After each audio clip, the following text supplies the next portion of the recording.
ত্রয়োদশ জাতীয় সংসদ নির্বাচনে মনোনয়নপত্র যাচাই বাছাইয়ে রিটার্নিং কর্মকর্তার সিদ্ধান্তের বিরুদ্ধে আপিল আবেদন চলছে। রাজধানীর আগারগাঁও নির্বাচন কমিশন ভবনে তৃতীয় দিনে মনোনয়নপত্র বাতিল ও গ্রহণের বিরুদ্ধে আবেদন করেছেন ১৩১ জন প্রার্থী। ৩ দিনে মোট আবেদন জমা পড়েছে ২৯৫টি। যাচাই বাছাইয়ে সবচেয়ে বেশি অবৈধ ঘোষণা করা হয়েছে স্বতন্ত্র প্রার্থীদের মনোনয়নপত্র।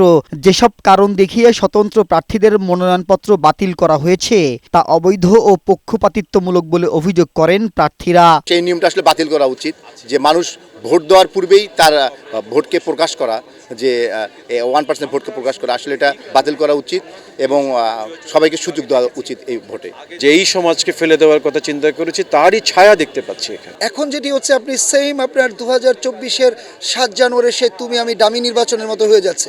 ধানের শীষের পক্ষ নিয়ে যে মনোনয়নপত্র দাখিল করেছেন সেই মনোনয়নপত্রের মধ্যে যে হলফনামা দিয়েছেন, হলফনামার মধ্যে তার কোনো ছবি নাই। মেজর 8টি ভুল থাকা সত্ত্বেও রিটার্নিং কর্মকর্তা তাকে বৈধ ঘোষণা করেছেন। তার বিরুদ্ধে আপিল করার জন্য আমি আজকে এখানে এসেছি।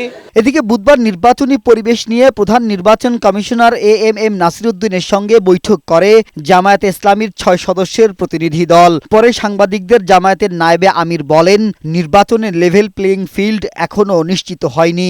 মনোনয়নপত্র যাচাই বাছাইয়ে অনেকের সাথে বৈষম্য করা হয়েছে বলেও অভিযোগ করেন তিনি।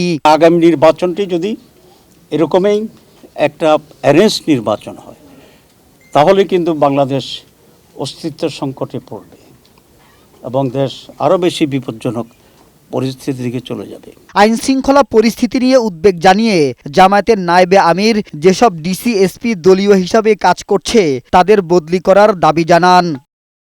মাবুত আজমি, বৈশাখী সংবাদ, ঢাকা।